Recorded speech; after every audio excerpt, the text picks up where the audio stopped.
네, 오늘은 세겹줄이라는 말씀 제목으로 함께 나누기로 원합니다. 옛 아프리카 속담 중에 빨리 가려면 혼자 가라, 그러나 멀리 가려면 함께 가라 라는 말이 있습니다. 우리가 인생을 살아갈 때 혼자서는 살아갈 수 없고 반드시 함께 어울려 살아가야 한다는 것을 강조할 때 주로 이 문장을 인용하는 그런 문장인데요. 그런데 성경을 읽다 보면은 이렇게 서로 어울려 하나가 되어 살아가는 것은 하나님의 뜻이기도 하다는 것을 우리가 알 수 있습니다. 하나님은 어느 한 개인보다는 공동체에게 더 관심을 기울이시고 함께 지어져 가기를 원하시는 것 같습니다. 그러한 하나님의 마음은 창조 기사에서부터 드러나게 되는데요. 바로 사람이 독처하는 것이, 즉 혼자 지내는 것이 좋지 못하여서 아담을 돕는 배필을 만드셨어요. 그로 인해서 가정 공동체를 세워주셨습니다. 그리고 그들에게 너희가 생육하고 번성하여 땅에 충만하라고 축복해 주시기까지 했습니다. 따라서 우리는 서로 돕고 의지하며 함께 살아가야만 하는 것입니다. 더욱이 예수 그리스도를 믿고 그 안에서 거룩한 한 몸인 교회로 세워주신 하나님의 뜻을 따라서 우리는 서로 사랑으로 섬기고 협력하며 한 성령 안에서 함께 자라가야 하는 것입니다. 그런가 하면은 이스라엘 백성의 역사를 통해서도 하나님께서는 우리와 함께 하시는 공동체를 원하시는 그 하나님의 마음을 우리가 알 수 있습니다. 하나님께서는 애굽을 이스라엘 백성의 태로 삼으셔서 하나님의 계획에 따라서 그곳에서 이스라엘 백성들이 번성하게 하셨어요. 그리고 한 사람도 예외 없이 그들 모두를 통째로 하나님께서 애굽에서 불러내시고 하나님의 백성, 즉 거룩한 하나님을 예배하는 백성으로 공동체로 세우시기를 원하셨습니다. 따라서 이스라엘 백성들 중에서 한 사람도 소외되지 않고 모두가 여호와 하나님 안에서 행복하게 살아가기를 원하셨던 것이죠. 그래서 모두가 행복하게 살아가는 그 방법으로 하나님이 제시하신 것이 바로 율법을 주신 것이고 그들에게 규례를 주신 것입니다. 하나님께서 그들의 율법을 따라 순종하여 살아가면서 가난하고 소외된 이웃들을 돌보고 나누고 베풀면서 함께 살아가도록 그렇게 하셨던 것이에요. 이런 이유로 하나님께서 이스라엘 백성들에게 말씀하실 때마다 대표적으로 연약한 자들인 레위인과 객과 고아와 과부를 언급하시는 것을 우리가 말씀을 통해서 종종 볼 수가 있습니다. 이런 하나님의 태도를 볼 때 우리가 하나님은 연약한 자들만 위하시는 그런 하나님이신 것처럼 오해할 수가 있어요. 그것은 우리가 하나님의 마음을 알지 못할 때 그러는 거죠. 왜 하나님은 저 불쌍한 사람들, 가난한 사람들, 저 연약한 사람들만 챙기시는가? 왜 저 사람들만 관심을 가지시는가 하는 것입니다. 그러나 하나님의 명령은요, 이스라엘 백성들이 다 함께 탐욕과 이기심에 빠져 죄짓지 않고 행복하게 살아가도록 그렇게 원하셨던 거예요. 하나님께서 당대의 의인들을 불러서 일하실 때에도 대부분 하나님은 그 한 사람을 통해 일하시지 않고 그에게 조력자나 또 돕는 동역자들을 세우셔서 함께 일하고 돕도록 하셨습니다. 모세가 위대한 지도자로 이스라엘 백성을 이끌게 하시기 위해서 그의 형 아론을 하나님은 부르시고 입이 둔하여 나는 말을 못합니다 하는 모세를 대신해서 그를 말하게 하셨어요. 또 충성된 여호수아를 늘 곁에 있게 하셔서 모세가 하나님을 만나고 대면하기 위해 산에 오를 때마다 늘 여호수아가 함께 동행하였습니다. 그리고 여호수아를 대신해서 모세가 백성을 이끌고 나가서 적군인 아말렉과 싸우기도 하였습니다. 하나님께서 성막을 지을 그 모든 것들을 보여주셨을 때 모세 혼자서 그것을 지은 것이 아니라 부살렐과 오홀리압을 하나님께서 세워주셔서 모세가 하나님께 받은 그 모든 식양을 따라서 성막과 그 안에 있는 기물들을 건설하게 하셨습니다. 또한 하나님께서는 아론을 비롯해서 훌을 세우셔서 그들을 기도의 동역자로 세우셔서 모세가 기도하는 것에 힘이 지날 때에 그 팔을 붙들어 함께 기도하게 하셨습니다. 다윗의 경우는 어떻습니까? 다윗을 하나님이 위대한 왕으로 세우시기까지 하나님은 사무엘을 그에게 보내셔서 그의 머리에 기름을 붓고 안수하게 하셨어요. 그리고 왕으로 지명하게 하셨습니다. 또 자기 자신을 다윗을 자기 자신처럼 아끼고 사랑하는 친구 요나단을 그에게 붙여주셔서 그의 아버지 사울로부터 오는 죽음의 위협을 모면할 수 있도록 돕게 하셨습니다. 또 제사장 아히멜렉을 통해서 그가 쫓기는 중에 굶주림을 해결할 수 있도록 먹을 것을 주시고 또 싸울 무기도 제공해 주셨어요. 그런가 하면 다윗을 혼자 두지 않으시고 그를 따르는 무리들을 붙여주셔서 그들을 군대로 일으키시고 함께 적군을 싸워 이기게 하셨습니다. 다니엘에게는 누가 있었습니까? 다니엘에게는 함께 기도하고 여호와 하나님만을 섬길 수 있는 하나냐와 미사엘과 아사랴가 있었습니다. 에스더에게는 자신을 부모처럼 기르고 또 그뿐만 아니라 하나님을 섬기는 지략가였던 사촌 오빠인 모르드게가 있었습니다. 위대한 설교가였던 베드로는 어떻습니까? 그에게는 함께 기도하고 복음을 전하기 위해 헌신된 제자들의 무리가 있었습니다. 예수님께서 제자들을 전도하기 위해서 파송하실 때에 그들에게 능력을 주시면서 그들을 둘씩 보내셨습니다. 예수님께서 그들에게 능력을 주셨어요. 병을 낫게 하는 능력과 귀신을 물리칠 능력을 그들에게 주셨습니다. 그들 모두에게 주셨어요. 권세와 능력을 주셨는데도 불구하고 홀로 보내지 않고 그들을 둘씩 보내셨습니다. 그 이유가 무엇일까요? 오늘 전도서 기자가 우리에게 그 이유를 들려줍니다. 전도서 4장 9절 10절 말씀인데요. 두 사람이 한 사람보다 나으면 그들이 수고함으로 좋은 상을 얻을 것임이라. 혹시 그들이 넘어지면 하나가 그 동물을 붙들어 일으키려니와 홀로 있어 넘어지고 붙들어 일으킬 자가 없는 자에게는 화가 있으리라 라고 말씀하십니다. 혹시 한 사람이 넘어지게 될 때에 다른 한 사람이 그를 붙들어 일으켜 주어서 함께 수고하여서 사명을 완수하게 하려고 하나님께서 그들을 둘씩 보내셨습니다. 예수님께서 둘씩 그들을 보내셨습니다. 예수님께서 그들을 보내실 때 뭐라고 하셨냐면요. 내가 어린 양을 이리에게로 보내는 것 같다고 하셨어요. 당시 그들이 유대 사회에서 복음을 전하는 일은요. 엄청난 반박에 직면할 수밖에 없는 일이었어요. 당시에는 유대주의가 편만했고 예수님을 따르는 이 새로운 신흥 종교는요. 그들에게 거부감을 일으키기에 충분했거든요. 예수님을 십자가에 못 박은 것만 봐도 우리가 알 수 있어요. 그렇기 때문에 제자들은 많은 배척을 당할 것입니다. 또 마귀는 어떻습니까? 복음이 증거되지 못하도록 이 세상을 장악하고 있는 그 마귀는 이 제자들을 대적할 것이었습니다. 예수님은 그들을 둘씩 보내시면서 서로 의지하여서 전도자의 사명을 감당하게 하신 것입니다. 우리 인간이 이 세상을 살아갈 때 혼자서는 살아갈 수가 없어요. 살아간다 해도 그 삶이 허망한 삶일 것입니다. 전도서 4장 8절 말씀에 이렇게 기록되어 있습니다. 어떤 사람이 아들도 없고 형제도 없이 홀로 있으나 그의 모든 수고에는 끝이 없도다. 또 비록 그의 눈은 부유를 족하게 여기지 아니하면서 이르기를 내가 누구를 위하여는 이같이 수고하고 나를 위하여는 행복을 누리지 못하게 하는가 하여도 이것도 헛되어 불행한 노고로다 라고 말씀합니다. 자족하지 못하고 혼자 살아가면서 계속 일에 매여 살아가는 그 삶이 허망해진다는 거예요. 그 사람이 계속 일하면서 자기의 삶에 만족을 하지 못해요. 그러면서 이렇게 얘기한다는 거예요. 내가 누구를 위해서 이렇게 바쁘게 살아가고 있나. 그리고 행복을 누리지 못하고 삶에 허덕이면서 혼자 살아가던 그의 인생이 허망하게 끝나버릴 것이라고 말합니다.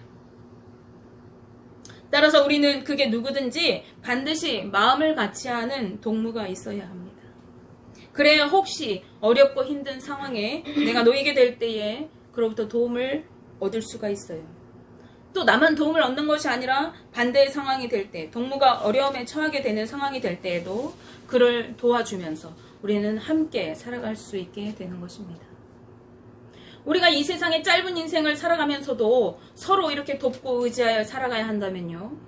우리가 믿음의 경주를 달려가서 주님 앞에 서기까지 즉 우리가 이 세상에부터 영원한 나라에 이르기까지 살아가야 하는 이 믿음의 생활, 신앙생활은 더욱 믿음의 동역자와 함께 해야만 하는 것입니다. 마귀는 우는 사자와 같이 삼킬 자를 찾고 있습니다. 주님이 다시 오실 날이 가까워올수록 할 수만 있으면 믿는 자들까지도 유혹하여 넘어뜨리려고 하는 유혹하는 거짓 선지자들이 많이 일어날 것이라고 예수님은 경고하셨습니다. 따라서 믿음을 바로 세워주고 함께 동역할 믿음의 동역자로 함께 가는 것이 매우 중요한 것입니다. 여러분에게 이런 믿음의 동역자가 있습니까? 함께 기도하고 함께 아파하고 울어주며 넘어질 때마다 서로를 일으켜 세워주는 그런 사람이 여러분에게 있습니까? 우리는 이 동역자를 세우기 위해서 가정을 믿음의 공동체로 세워서 함께 주님을 예배하고 믿음을 지켜나가는 것을 매우 중요하게 여겨야 합니다. 가족이 모두 함께 한 마음을 모아서 주님께 기도해야 하는 것입니다. 또한 교회 공동체로 함께 예배하는 성도는 서로를 위해서 함께 기도해주고 서로 돕고 세워주는 귀한 나의 믿음의 동역자들인 것을 우리가 잊지 않고 기억하면서 우리 함께 예배하는 예배 공동체를 귀하게 여겨야 하는 것입니다. 그런가 하면 내가 오늘까지 믿음으로 살아가도록 곁에서 도움이 되어준 이들을 우리가 기억하며 감사할 수 있어야 하겠습니다. 선교의 대가로 불리는 바울 사도는요, 선교의 동역자들을 많이 두어서 함께 기도하고 사역하고 도움을 주고받으면서 일생을 주를 위해 헌신하였습니다. 그가 다메섹으로 예수 그리스도를 믿는 자들을 잡으려고 가던 그 길에 처음 예수님을 만난 때로부터 바울에게는 주님이 붙여주신 동역자들이 끊이지 않고 계속 있어 왔습니다. 여러분은 바울의 동역자 하면 누가 생각나시나요? 우리 한번 말해 보실까요? 누가 있어요? 기억이 안 납니까? 바울과 함께 파송받았던 바나바가 있습니다. 바울과 바나바 이야기하죠. 바울과 함께 감옥에 갇혀서 찬양을 했던 실라가 있습니다. 또 함께 텐트를 만드는 일을 같이 하다가 믿음의 동역까지 같이 하게 된 브리스길라와 아굴라 부부가 있습니다. 또 바울에게는 믿음의 아들이요 동역자였던 디모데와 디도가 있습니다. 그런가 하면 설교에 능통했던 아볼로가 있었고 의사였던 누가와 마가 요한이 있었습니다. 그의 서신을 대필해주던 두기고가 있었습니다. 여선지자 베베가 있었습니다. 이들 이외에도 수많은 동역자들이 바울 곁에는 있었습니다. 그런데 선교지에서 만난 동역자들 이전에 이미 하나님은 회심한 그를 위해서 일하셔서 도움의 손길을 보내주셨다는 것을 제가 이번에 성경을 읽으면서 새삼 느끼게 되었어요. 바울이 한 사람의 선교사로 세워지기까지, 이방의 선지자로 세워지기까지 많은 사람이 그를 도왔습니다. 사도행전 9장에는요, 다메섹으로 가던 바울 사도가 당시는 사울이었는데 강한 빛 가운데서 예수님을 만나 회심하는 장면이 기록되어 있어요. 이때 바울은 그 빛 가운데 예수님을 만나고 나서 시력을 잃고 앞을 볼 수가 없게 되었습니다. 그래서 사람들의 손에 이끌려서 본래 가려고 했던 목적지였던 다메섹에 도착하게 되었어요. 그리고 그곳에서 사흘 동안 먹지도 마시지도 못하고 보이지 않은 채로 유다라고 하는 사람의 집에 머물러 있었습니다. 그 유다라고 하는 사람은 이 바울에게 자신의 집을 사흘이나 내주었던 것이죠. 이때 하나님이 그에게 제자인 아나니아를 보내셔서 안수하여 눈을 뜨게 하시고 세례를 베풀게 하십니다. 그리고 그제야 바울은 음식을 먹고 힘을 얻게 되었습니다.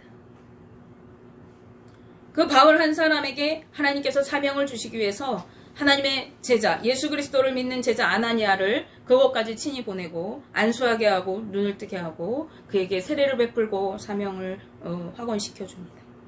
이제 힘을 얻게 된 바울은요, 주님을 만난 감격에 겨워서 앞도 뒤도 보지 않고 즉시 회당으로 달려가서 자신이 만난 그 예수님을 증거하기 시작했습니다. 예수 그리스도가 하나님의 아들이시라는 것입니다. 그런 바울을 본 사람들은요, 깜짝 놀랐어요. 왜 놀랐습니까?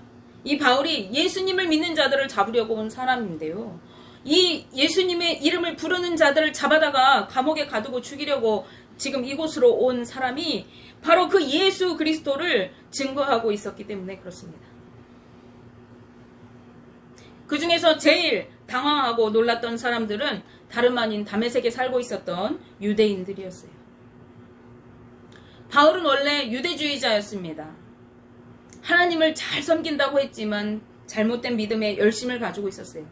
유대인들 중에서도 가장 열심히 있어서 자기가 앞장서서 예수 그리스도를 믿는 자들을 내가 가서 잡아오겠다고 이곳에 왔던 그 열심의 바울이 이제 회심한 것도 모자라서 여러 날 동안 예수 그리스도를 전하고 돌아다니는 거예요. 유대주의자들이 볼 때에 이런 바울의 모습은요, 배교자이면서 유대주의를 그 명예와 권위를 실추시키는 그러한 역할을 하고 있는 거죠. 그래서 그들은 이 바울을 죽이기로 모의합니다. 사도행전 9장 23절 24절 말씀에 이렇게 기록되어 있어요. 여러 날이 지남에 유대인들이 사울을 죽이기를 공모하더니 그 계교가 사울에게 알려지니라. 그들이 그를 죽이려고 밤낮으로 성문까지 지키거늘. 유대인들이 얼마나 바울을 죽이려고 혈안이 되어 있었던지 성문을 밤낮으로 지키면서 그 바울이 지나가기만 하면은 기회를 노렸다가 그를 죽이려고 했다는 거예요. 그런데 이때도 하나님은 예수님을 믿는 제자들이 이 바울을 돕도록 하세요. 제자들이 이 바울을 광주리에 담아가지고 성벽에 줄을 타고 내려가게 이렇게 내려보내고 피신하도록 도와줍니다.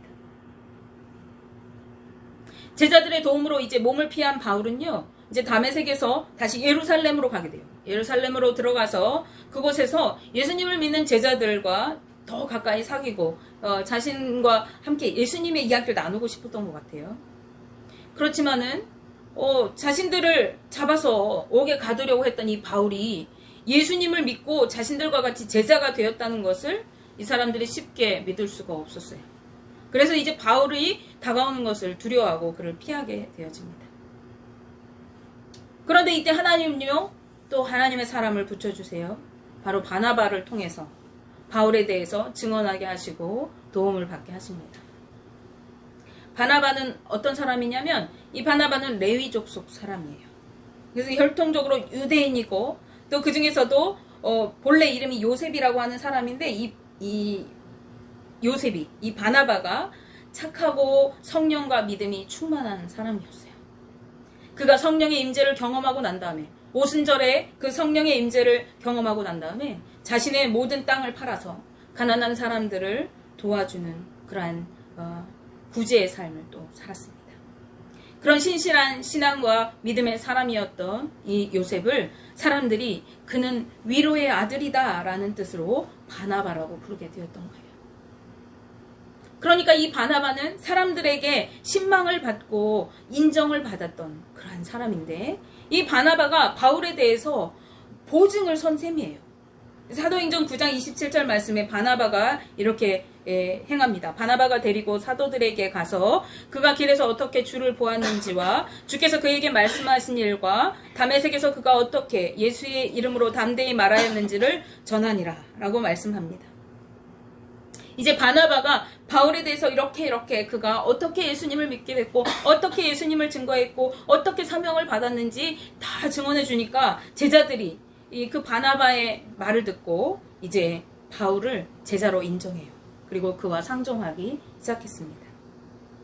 그래서 이제 바울은 예루살렘에서 제자들과 막 사귀면서 그곳에서도 복음을 담대히 증거했어요. 그리고 그곳에 있던 헬라파 유대인들이 또다시 그런 바울을 죽이려고 합니다. 그러자 이번에도 믿음의 형제들이 그를 가이사랴로 데리고 가서 다소라고 하는 곳으로 보내주었습니다. 그리스도인들을 죽이려던 바울의 회심과 그의 복음 전도로 인해서.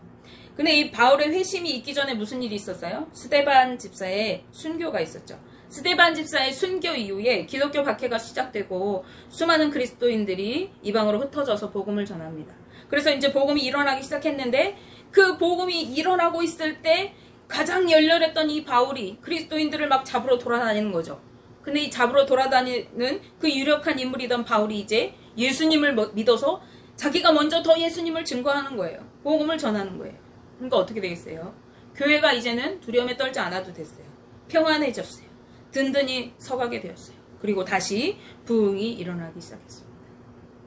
그래서 사도행전 9장 31절 말씀에 이렇게 기록되어 있어요. 그리하여 온 유대와 갈릴리와 사마리아 교회가 평안하여 든든히 서가고 주를 경외함과 성령의 위로로 진행하여 수가 더 많아지니라. 아멘. 이 사건은 이후부터 등장하는 바울의 본격적인 선교활동 이전에 바울이 회심하던 그 초기 사건을 다루고 있어요. 그가 위대한 설교자로 세워지기까지 그에게 도움을 주었던 많은 손길들이 있었고 그로 인해서 죽음의 위협과 배척당하는 그 위기를 모면하게 되었습니다. 그리고 더욱 담대히 주님을 증거하는 이방의 선지자 그리고 선교사가 되었던 것입니다. 어느 날 갑자기 바울이 뚝 떨어져서 스스로 능력의 사도가 된 것이 아니에요. 주님은 그를 부르셔서 이방의 사도로 세우시기까지 많은 이들을 통해서 일하시고 또 그를 돕게 하셨어요. 특별히 그가 사도로 세워지기 위해서 그랬을까요? 바울은 이방의 사도가 되어야 되니까 그를 열심히 도우셨을까요? 아닙니다. 우리들도 마찬가지예요. 한 사람의 그리스도인이 되고 또 믿음으로 굳건히 서기까지 수많은 사람들의 기도와 섬김과 복음을 전해주는 손길들이 있습니다. 우리가 어느 날 갑자기 혼자서 주님을 믿게 된 것이 아니에요. 우리가 주님을 믿기까지 수많은 사람들의 부모님의 친구의 이웃들의 기도와 섬김이 있었어요. 복음을 증거해주는 사람이 있었어요. 내가 믿음이 연약하여 실현하고 넘어지고 자빠질 때마다 그런 나를 붙들고 내가 모르는 순간에도 기도해주는 누군가가 있었습니다. 우리는 연약하기 때문에 혼자서 믿음으로 서지 못합니다. 늘 넘어지고 실패합니다. 그래서 전도서 기자는 이렇게 말하죠. 전도서 4장 12절 한 사람이면 패하겠거니와 두 사람이면 맞설 수 있나니 세 겹줄은 쉽게 끊어지지 아니하느니라. 하나님은 우리가 실패하고 넘어질 때마다 나를 위해 기도해주고 울어주는 믿음의 동역자가 있게 하셨습니다. 바로 믿음의 형제들입니다. 오늘의 내가 있기까지 함께 기도해주고 세워진 이들을 기억하고 감사할 수 있는 우리들 되기를 바랍니다. 또한 여러분도 누군가를 위해서 섬겨주고 세워주고 기도해줄 수 있는 그런 삶을 살아가게 되시기를 바랍니다. 특히 내 곁에 나와 함께 예배하며 기도하는 믿음의 형제자매들을 소중히 여기며 서로 기도하고 세워주며 주님의 앞에 가는 그날까지 함께 믿음으로 승리하는 우리 동성교회 성도님들 다 되시기를 주님의 이름으로 축복하며 기도합니다. 우리 기도하기 전에 옆에 분들을 바라보시면서 사랑합니다, 축복합니다 이렇게 한번 인사 나눌까요? 사랑합니다, 축복합니다. 지금 여러분 눈앞에 있는 우리가 믿음의 동역자들입니다. 다른 어디 먼데 있는 것이 아니라 오늘 이 자리 함께 모여서 예배하는 우리가 바로 믿음의 동역자들인 것입니다. 우리 모두가 함께 서로 사랑하고 섬겨주고 기도하고 격려하고 위해주면서 하나님의 거룩한 한 몸으로 지어져 가기를 주님의 이름으로